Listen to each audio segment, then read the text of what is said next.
नमस्कार दोस्तों।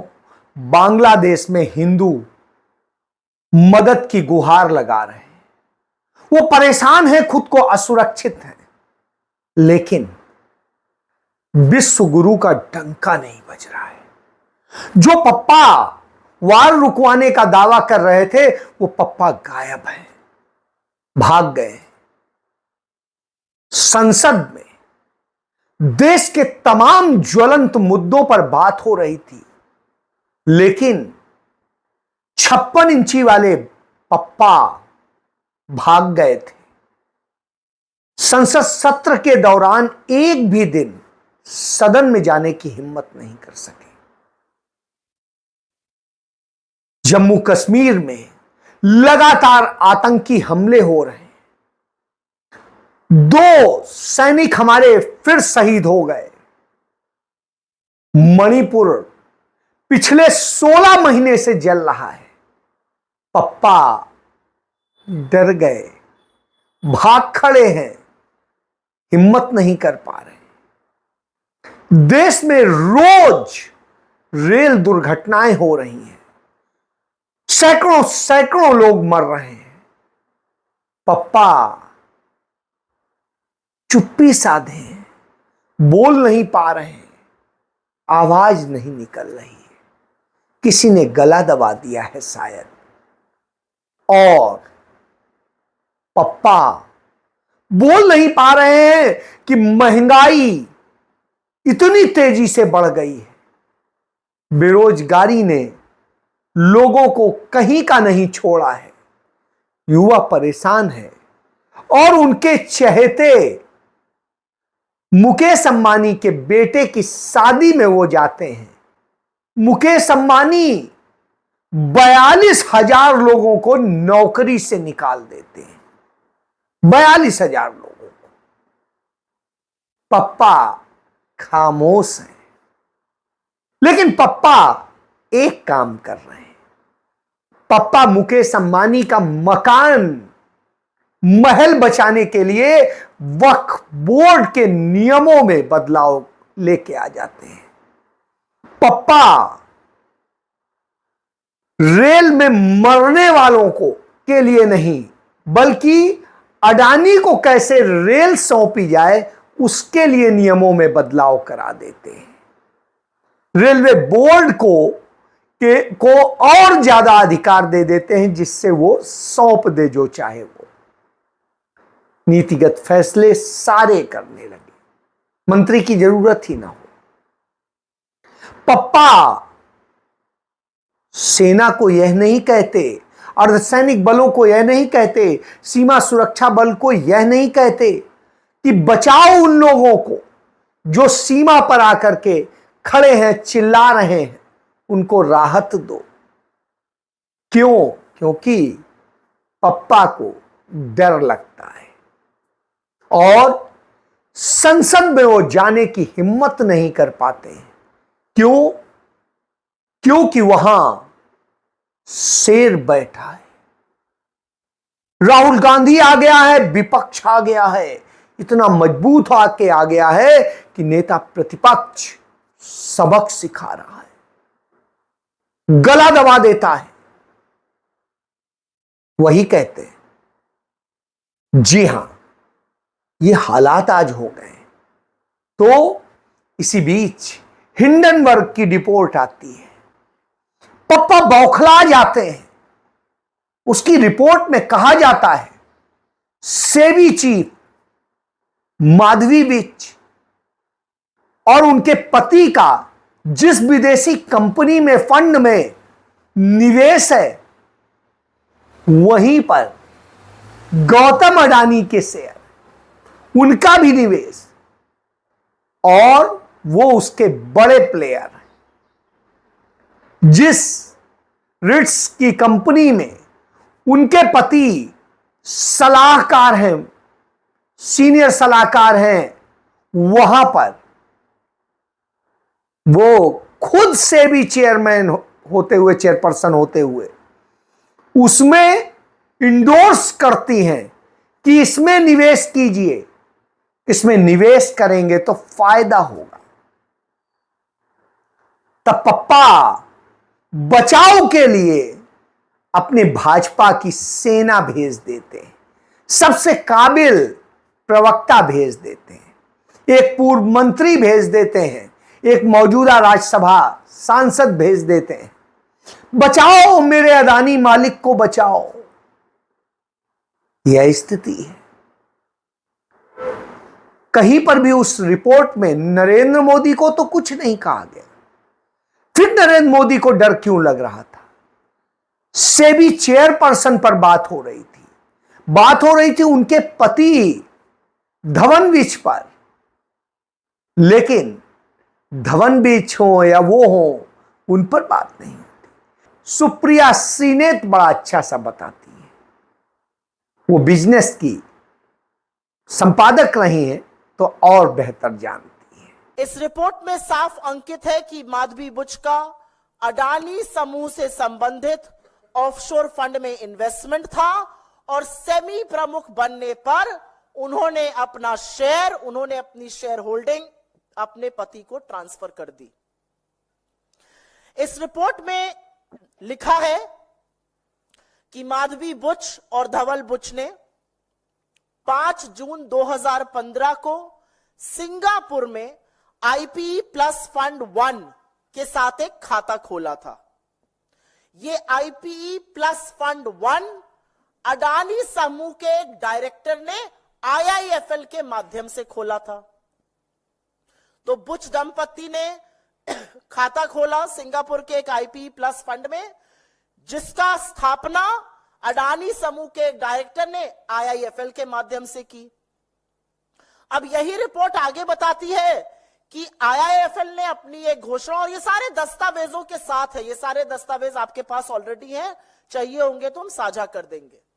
अब यही रिपोर्ट आगे बताती है कि आईआईएफएल ने अपनी एक घोषणा में बुच दंपति के इन्वेस्टमेंट सोर्स को सैलरी बताया और कुल संपत्ति करीब $10 मिलियन की आंकी गई। अब दूसरे अहम किरदार की बात कर लेते हैं और वो है ब्लैकस्टोन। एक रीट्स नाम की चीज होती है जो इन्वेस्टमेंट का प्लेटफॉर्म है, एक जैसे म्यूचुअल फंड होता है, पोर्टफोलियो मैनेजमेंट सर्विस होता है, वैसे ही एक रीट्स है, रियल एस्टेट इन्वेस्टमेंट ट्रस्ट। इसकी बहुत पैरवी आजकल सेबी करता है। माधवीपुरी बुच जी ने तो सार्वजनिक रूप से इसको अपना फेवरेट इन्वेस्टमेंट इंस्ट्रूमेंट भी बताया है, इन्वेस्टमेंट ऑफ द फ्यूचर भी बताया है। हिंडनबर्ग रिपोर्ट के मुताबिक सेबी चीफ पर उन्होंने ब्लैकस्टोन जैसी कंपनियों को रेगुलेटरी मतलब नियम कानून बनाकर फेवर देने के आरोप लगाए हैं। उनका कहना है कि सेबी चेयरपर्सन रहते हुए माधवीपुरी बुच जी के पति धवल बुच ब्लैकस्टोन के सीनियर एडवाइजर बन गए, वरिष्ठ सलाहकार वो नियुक्त हो गए ब्लैकस्टोन के, और ब्लैकस्टोन रीट्स का एक बड़ा प्लेयर है इंडिया में। एक बात यह भी बता दूं कि इनके पति इससे पहले रियल एस्टेट में कभी इन्वॉल्व नहीं थे, कैपिटल मार्केट्स में उनका इन्वॉल्वमेंट बहुत सीमित था। हिंडनबर्ग का आरोप है कि रेगुलेटरी बदलाव, नियम कानून ऐसे बदले गए जिससे कि सारा का सारा फायदा रीट्स को हो रहा था, और रीट्स में सबसे बड़ा प्लेयर ब्लैकस्टोन था, और ब्लैकस्टोन में माधवी बुच जी के पति धवल बुच जी सीनियर सलाहकार वरिष्ठ एडवाइजर थे। जैसा कि मैंने कहा वो रीट्स की बहुत बड़ी पक्षधर है। एक कॉन्फ्रेंस में उन्होंने रीट्स को फ्यूचर का फेवरेट प्रोडक्ट बताया था, निवेशकों को कहा था इस फ्यूचर के फेवरेट प्रोडक्ट को आप देखिए, ये बहुत कारगर है। एक बात आपकी जानकारी के लिए बता दूं, 2 दिन पहले जब सरसरी तौर पर यह चर्चा हो रही थी कि हिंडनबर्ग रिसर्च की एक और खुलासे वाली रिपोर्ट आने वाली है, ब्लैकस्टोन ने एक बड़ा कदम उठाया। उन्होंने नेक्सस सिलेक्ट ट्रस्ट में 33 करोड़ यूनिट 4,550 करोड़ में बेच दिए। आपदा से पहले ही यहां फायदा बनाया जा रहा था कि कैसे खेल होता है। उधर आप देखिए, बांग्लादेश में रोज बरोज घटनाएं हो रही हैं, हालात बिगड़े हुए हैं, अल्पसंख्यकों पर, हिंदुओं पर हमले हो रहे हैं, हिंदू लगातार चिल्ला रहे हैं।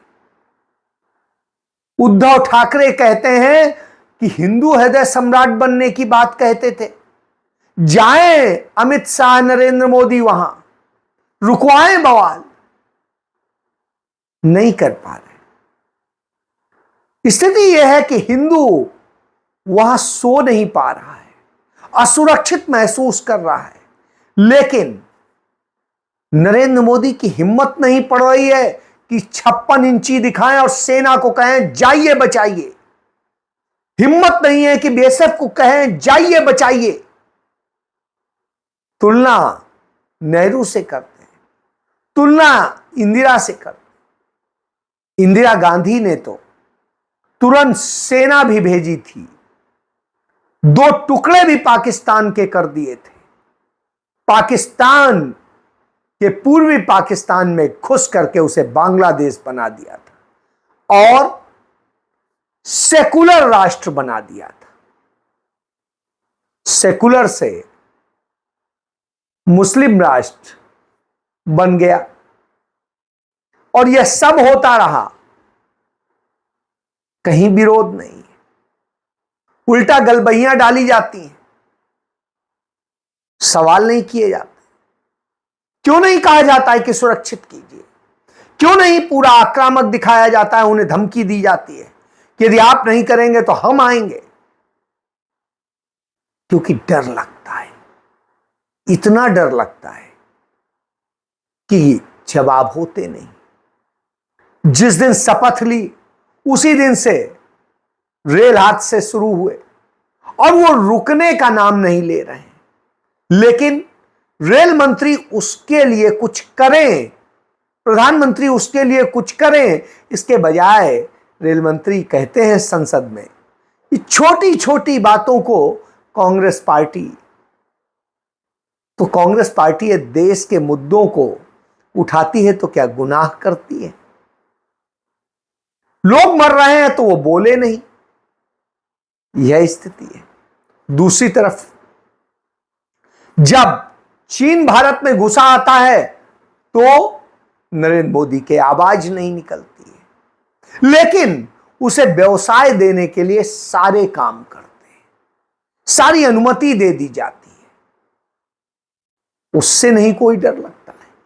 चाइना जिस तरह से दखल दे रहा है बांग्लादेश में, जिस तरह से दखल दे रहा है नेपाल में, जिस तरह से दखल दे रहा है श्रीलंका में, म्यांमार में, तमाम सारे पड़ोसी राज्यों में, भूटान से लेके सब में, हमारी हिम्मत नहीं है प्रधानमंत्री की, नरेंद्र मोदी की, कि चीन का चा बोल दे।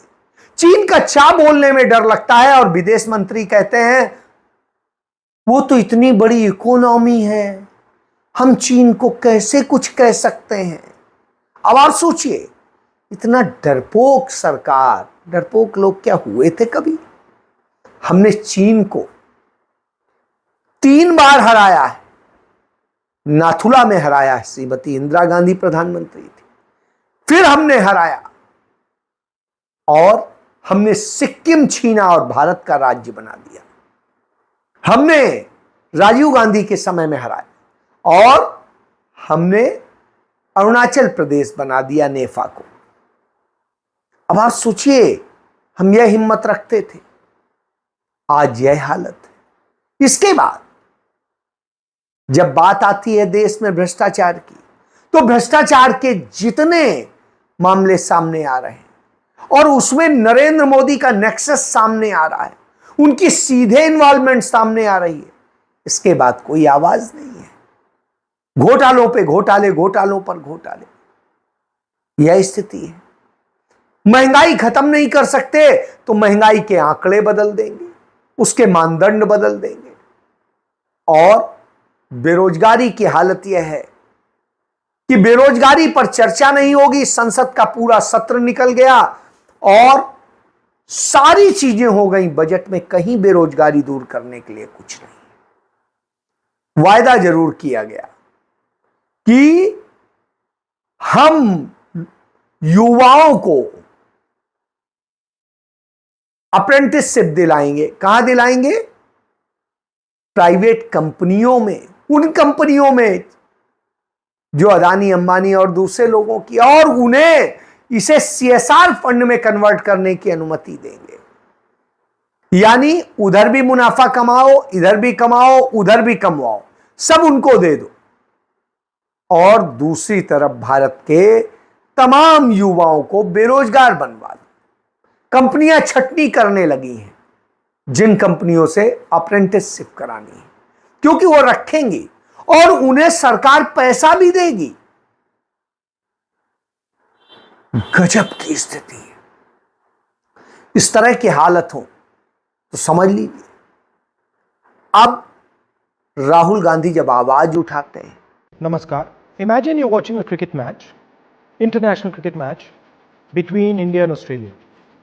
And every single person who's watching the match and those playing the match know that the umpire is compromised.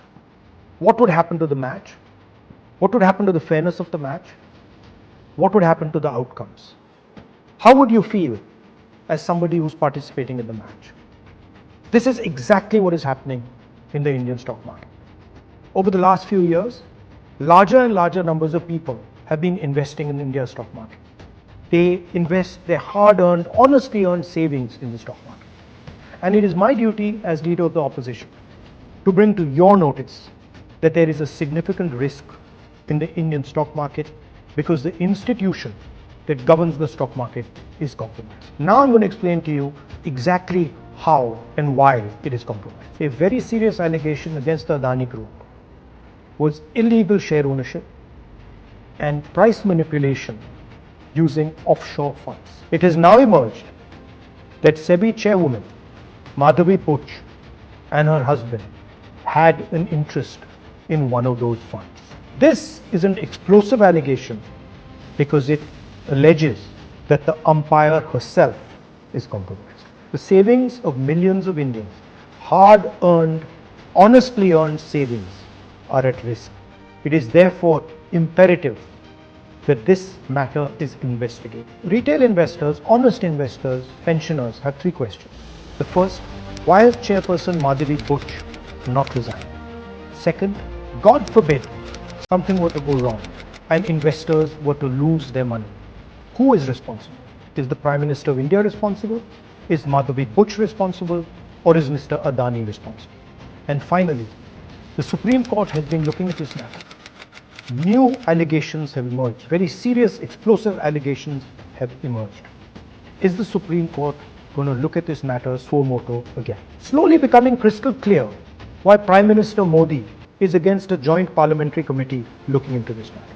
बात करते हैं, सदन में वो मुद्दे उठाते हैं, उनके पूरी विपक्ष जब मुद्दे उठाता है तो घबरा जाते हैं।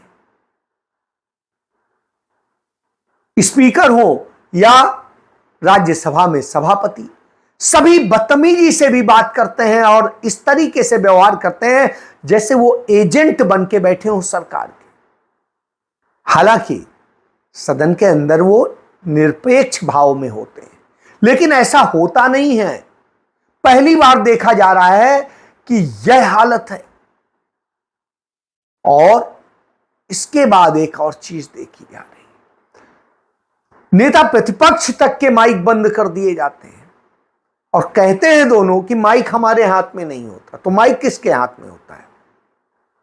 उस बाबू के हाथ में होता है जो मोदी के इशारों पे काम करता है, उनके हिसाब से चलता है। यानी अब स्पीकर स्पीकर नहीं है, उसको अधिकार नहीं है कि कौन बोलेगा नहीं बोलेगा, माइक तो वहां से आएगा। तो आप समझिए इस तरह की स्थिति है। तब आवाज जब बुलंद होती है तो डर के कारण संसद का पूरा सत्र गुजर जाता है। सदन के अंदर आने की प्रधानमंत्री हिम्मत नहीं कर पाता है, डरा हुआ घूमता है। क्यों? क्योंकि राहुल गांधी ने कहा था अब वो नहीं आएंगे क्योंकि मैं आ गया हूं। और प्रधानमंत्री ने सत्र शुरू होने के अवसर पर संसद के बाहर खड़े होकर पत्रकारों से जो कहा था कि विपक्ष ने मेरा गला दबा दिया, गला दबाए रखा, 2.5 घंटे तक आवाज नहीं उठने दी। अब प्रधानमंत्री आवाज उठाएगा। अरे आपका काम है काम करना, और जो काम करना है वो कर नहीं रहे हैं, नफरत फैलाने का काम कर रहे हैं। जहां बचाना है उन हिंदुओं को बचाने आप जा नहीं रहे हैं। आपके लोग कह रहे हैं राहुल गांधी क्यों नहीं। अरे राहुल गांधी क्या करेंगे, वो तो नेता प्रतिपक्ष हैं, करना आपको है। यही स्थिति हो गई है। तो ऐसे में आप समझ सकते हैं कि जैसे ये कमजोर होते जाएंगे, इसी तरह इनका डर आपको दिखता जाएगा। अभी 4 राज्यों का चुनाव हो जाने दी, उनमें जो दिख रहा है, संभावित है कि ये बुरी तरह हारने जा रहे हैं। यदि हार गए तो और पागल हो जाएंगे। साजिशें लगातार रची जा रही, उसमें कहीं कोई दो राय नहीं। नेता प्रतिपक्ष की छवि कैसे खराब की जाए, उस पर काम किया जा रहा है, और तमाम ड्रामे किए जा रहे हैं। अय्यासी में घूमने और दूसरे चीजों के लिए टाइम है। तब नेता प्रतिपक्ष समेत सब लोगों से जब स्पीकर के यहां सत्र खत्म होने के बाद में चाय पे मिलना था, वहां पर बैठते भी हैं तो हिम्मत नहीं होती कि नेता प्रतिपक्ष से आंख मिला सके। यह दशा होती है, और यह दशा हो तो आप समझ सकते हैं कितना डरपोक और कायर प्रधानमंत्री हमें मिला है, जो सामने यदि थोड़ी सी ताकत आ जाती है तो वो कांपने लगता है। और अब कांपता हुआ प्रधानमंत्री यानी नरेंद्र मोदी आपको दिखाई दे रहा है। तो आने वाले वक्त में इनका कंपन और बढ़ने वाला है, क्योंकि आप यदि ताकत के साथ वोट दे दिए होते तो शायद ये इस स्थिति में भी नहीं होते। लेकिन आपने गलती की, और उस गलती के कारण फिलहाल तो वही खड़े हुए। इसीलिए ईडी, सीबीआई, इनकम टैक्स और सबका इस्तेमाल करते हैं, विपक्षी दलों उनके नेताओं पर करते हैं। बावजूद इसके अब जहां समझदार लोग हैं वो जवाब देने लगे। तो अब देखना होगा कि आने वाले वक्त में किस तरह से जनता जवाब देती है, और 56 इंची 26 इंची में आपको नजर आएंगे। जय